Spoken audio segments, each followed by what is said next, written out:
영국 국방부 긴급 상황실, 새벽 3시 27분. 레이더 스크린이 모두 먹통이 됐습니다. 북해 상공의 전략 감시망이 증발했죠. 해킹입니까? 러시아, 중국, 장관이 물었습니다. 아닙니다. 원인은 단 하나.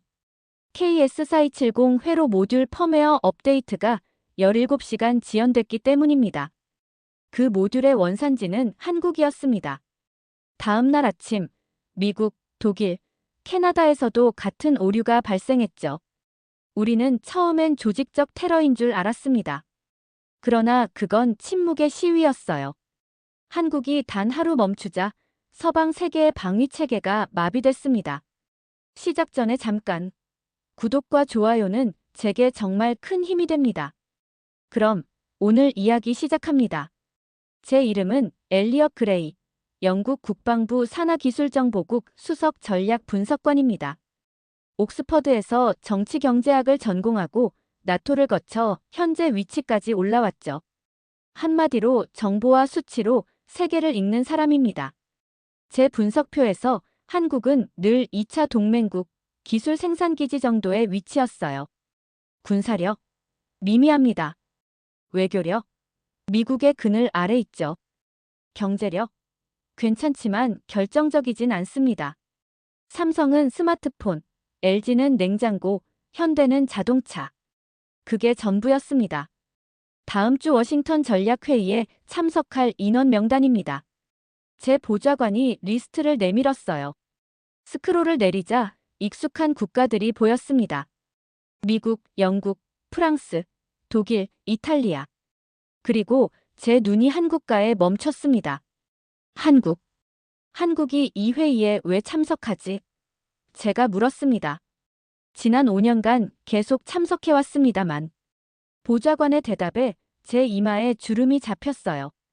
관찰자 자격으로 왔겠지? 아닙니다. 정식 참여국입니다. 심지어 의제 선정 권한도 갖고 있습니다. 이상했습니다.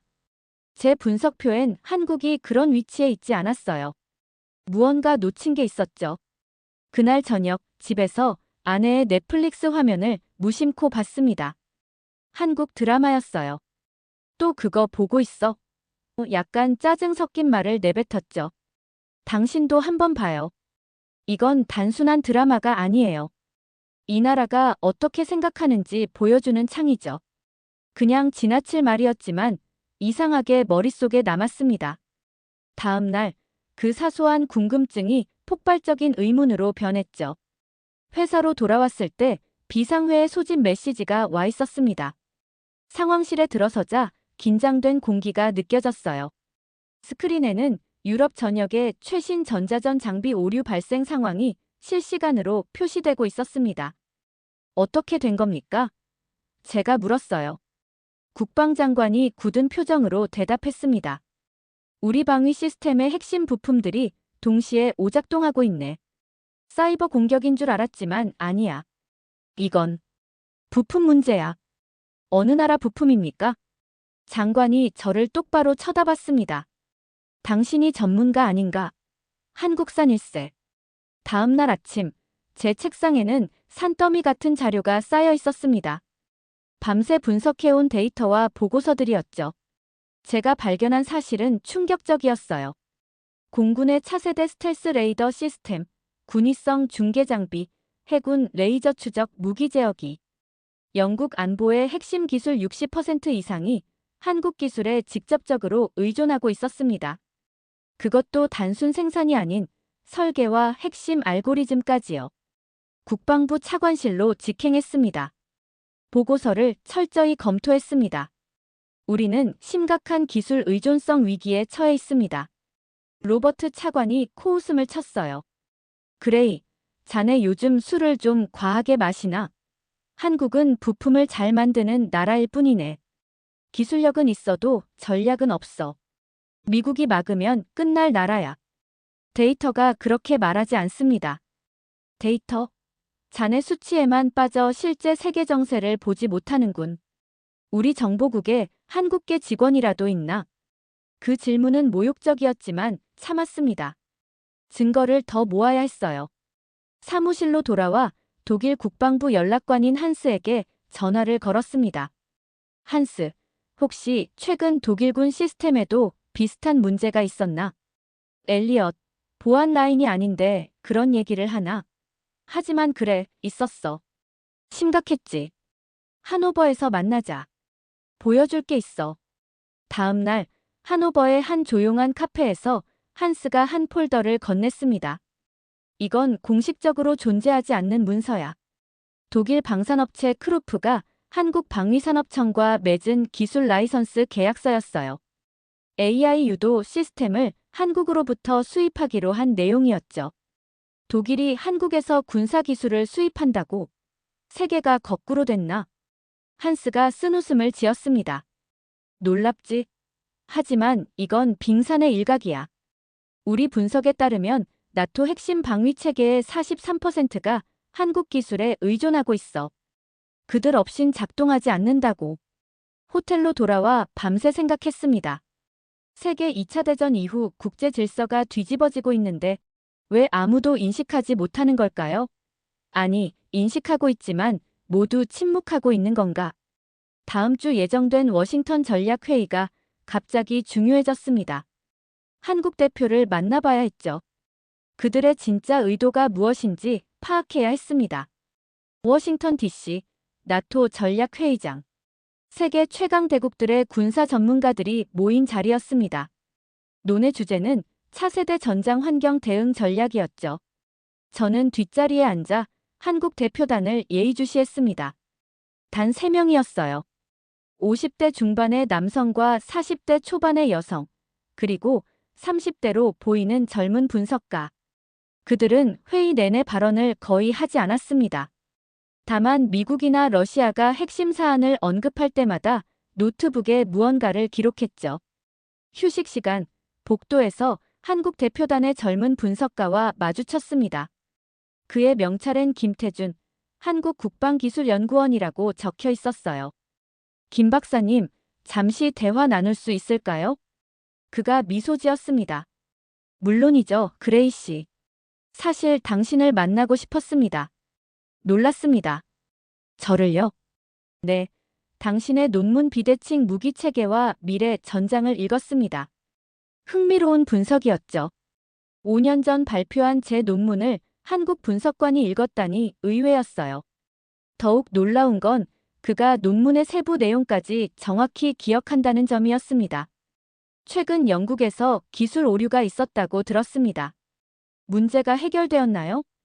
태준이 물었어요. 아직 원인 파악 중입니다. 조심스럽게 답했죠. KS4270 회로 모듈 문제겠죠. 어제 본사에서 업데이트 패키지를 이미 보냈습니다. 48시간 이내에 모든 시스템이 정상화될 겁니다. 제 얼굴이 굳었어요. 어떻게 그가 그 정도로 정확한 정보를 갖고 있는지 의아했습니다. 왜 이런 일이 발생했는지 알고 싶지 않으신가요? 태준이 물었어요. 물론입니다. 해답을 찾고 계신다면 케임브리지 국제경제연구소의 클로이 박 박사를 만나보세요. 그녀가 당신의 의문을 해결해 줄 겁니다. 회의가 끝나고 런던으로 돌아오자마자 클로이 박 박사에게 연락했습니다. 그녀는 영국계 한국인으로 글로벌 공급망 전문가였어요. 케임브리지 대학 그녀의 연구실은 벽면 가득 데이터 차트로 뒤덮여 있었습니다. 그레이 씨, 무엇이 궁금하신가요? 클로이가 직설적으로 물었어요. 한국이 서방 기술에 미치는 영향력의 실체가 알고 싶습니다. 클로이는 웃으며 한 파일을 건넸습니다. 이거 제가 2년간 검증한 자료입니다. 확인해 보세요. 충격적인 숫자였습니다. 전 세계 50개국의 핵심 산업 공급망 중 한국에 의존하는 비율이 평균 41.7%. 더 충격적인 건 반도체, 배터리, AI 센서, 군수, 광학 모듈, 위성통신칩은 한국이 없으면 설계 자체가 불가능한 구조라는 점이었죠. 이건 불가능합니다. 어떻게 이런 상황이 되었는지 말을 잇지 못했어요. 클로이가 고개를 끄덕였습니다. 30년간의 전략적 인내죠.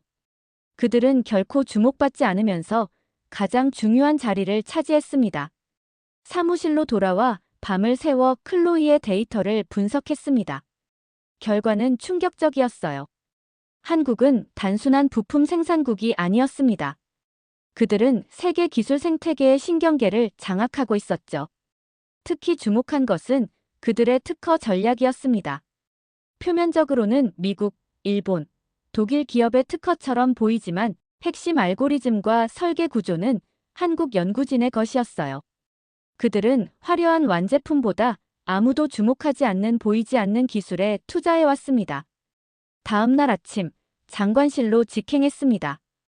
긴급 보고가 있습니다. 그레이, 무슨 일인가?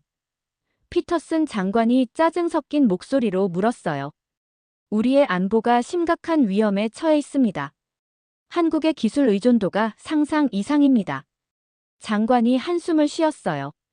또 그 이야기인가? 자네 요즘 정신이 어떻게 된 건가? 증거가 있습니다. 테이블 위에 파일을 펼쳤죠.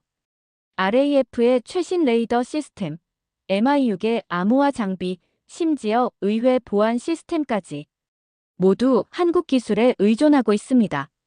장관이 코웃음을 쳤어요.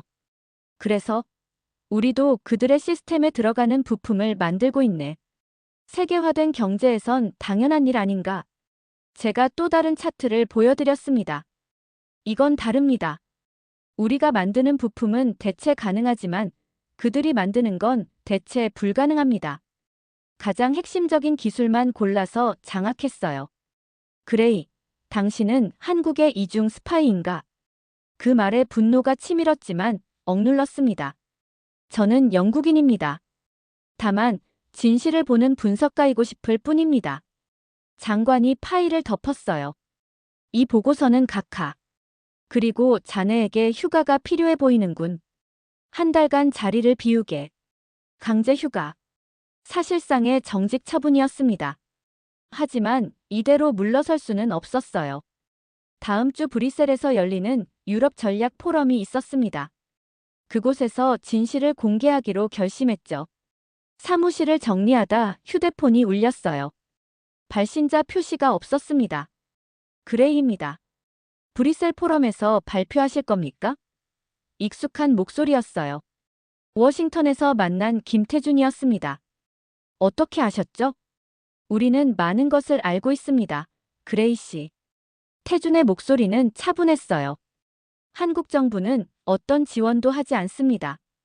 다만 진실을 말하는 사람에겐 감사를 전합니다. 통화가 끊겼습니다. 그들은 이미 제 움직임을 예상하고 있었군요. 그럼에도 제지하지 않았습니다. 왜였을까요? 브뤼셀 그랜드 플라자 호텔. 유럽 전략 포럼이 열리는 장소였습니다. 로비에 들어서자마자 익숙한 얼굴이 보였어요. 영국 정보부 소속 마크 윌킨스였습니다. 그레이, 오랜만이군. 마크가 가식적인 미소를 지으며 다가왔어요. 나 감시하러 왔나? 제가 직설적으로 물었죠. 보호라고 하지. 정부는 내가 위험한 발언을 할까 우려하고 있어. 진실이 그렇게 위험한가? 마크가 목소리를 낮췄어요. 엘리엇, 난 친구로서 말하는 거야. 이 발표를 강행하면 내 경력은 끝이야. 아내와 딸을 생각해. 바로 그들 때문에 진실을 말해야 해. 우리가 사는 세계가 어떻게 돌아가는지 정확히 알아야 하니까. 마크는 한숨을 쉬며 떠났습니다. 발표 준비실로 향하는데 또 다른 방해가 있었어요. 국방부 차관 로버트였죠. 그레이, 마지막으로 말하네. 발표를 취소하게. 이유가 있습니까? 국가안보야. 그리고 그가 잠시 망설였어요. 더 큰 그림이 있어. 우리도 알고 있다네. 한국의 위치를. 하지만 공개적으로 인정할 수는 없지. 이 말은 제 예상을 벗어났습니다. 알고 있었다고요?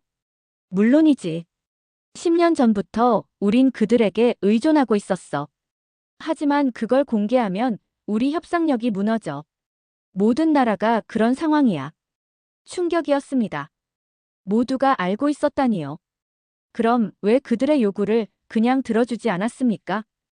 요구. 로버트가 웃었어요. 그게 문제야. 그들은 아무것도 요구하지 않았어. 단 한 번도. 그저 조용히 핵심 위치를 차지했을 뿐이지. 이건 새로운 형태의 힘이야. 그럼 왜 재발표를 막으려는 겁니까? 균형이 깨질까봐. 모두가 알지만 아무도 공개적으로 인정하지 않는 상황.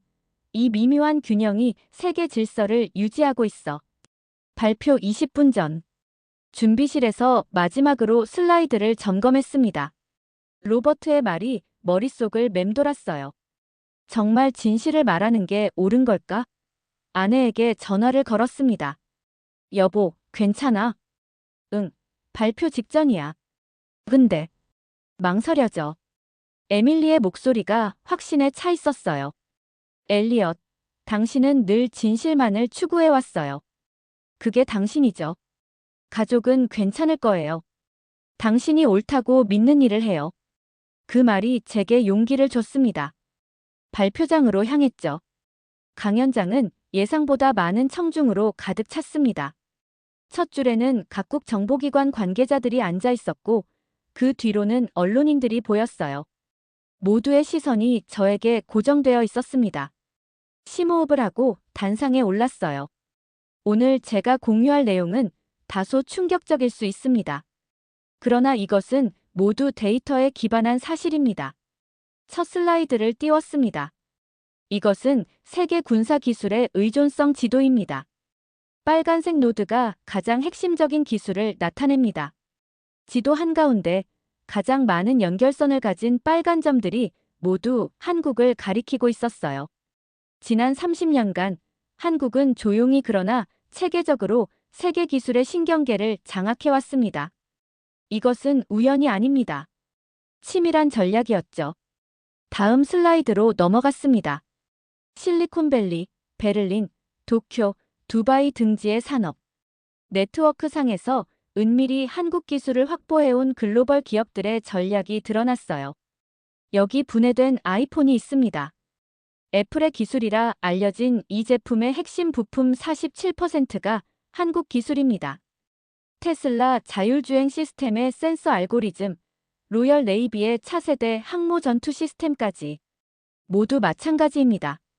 청중들 사이에서 술렁임이 일었어요. 누군가 소리쳤습니다. 그게 왜 문제죠? 세계화된 경제에선 당연한 일 아닙니까?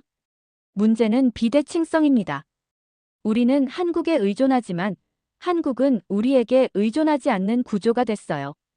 더 중요한 건 이 사실을 그들만 알고 있었다는 점입니다. 다음 슬라이드에서 충격적인 그래프를 보여줬습니다. 2000년부터 2025년까지 서방 국가들의 한국 기술 의존도는 꾸준히 상승했지만 한국의 서방 기술 의존도는 급격히 감소했어요. 그들은 우리를 압박하기 위해 이렇게 하지 않았습니다. 단지 미래를 내다봤을 뿐이죠. 인공지능, 양자 컴퓨팅, 우주기술. 모든 분야에서 그들은 보이지 않는 핵심을 장악했습니다. 일본 기자가 질문했어요. 영국 정부는 한국이 이런 영향력을 행사할 자격이 있다고 보십니까? 잠시 생각한 후 대답했습니다. 우리가 자격을 논할 위치입니까? 그들은 목소리 없이 세계를 설계했습니다. 그들은 세계를 울게 했고, 먹게 했고, 연결하게 했어요. 이건 감정이 아닙니다. 데이터입니다. 마지막 슬라이드를 보여주며 마무리했습니다. 한국의 전략은 침묵의 강대국이 되는 것이었습니다. 그들은 세계의 중심에 서기 위해 총을 사용하지 않았어요. 기술과 혁신, 그리고 인내로 그 자리에 올랐죠. 발표가 끝나자 기자들이 몰려들었습니다. 그러나 제 눈은 뒷줄에 앉아있는 한 사람에게 고정됐어요. 김태준이었습니다. 그는 조용히 고개를 끄덕이고 자리를 떴죠. 발표 다음 날 모든 주요 언론이 제 이야기를 다뤘습니다. 영국 정보분석관, 한국에 숨겨진 패권 폭로에 BBC의 헤드라인이었죠. 예상대로 국방부에서는 즉각 제 보안 허가를 취소했습니다. 20년 경력이 하루아침에 끝난 셈이었어요. 그러나 의외의 제안들이 쏟아졌습니다. 이코노미스트에서 전속 칼럼니스트로, BBC에서는 국제 분석가로 영입 제안이 왔어요. 더 놀라운 건 익명의 투자자가 제가 독립연구소를 설립할 자금을 제안했다는 점이었습니다. 런던 중심가의 한 카페에서 클로이 박사를 만났습니다. 그레이 씨, 용기 있는 행동이었어요. 그녀가 커피를 건네며 말했습니다. 결과적으로 경력은 끝났지만요. 오히려 시작이라고 봐요. 이제 당신은 자유롭게 진실을 말할 수 있잖아요. 클로이가 미소 지었어요. 그리고 서울에서 연락이 왔어요. 당신을 초청 연사로 모시고 싶대요. 놀라움을 감추지 못했습니다. 한국에서요? 네, 서울대학교와 한국과학기술원 공동 주최 컨퍼런스예요.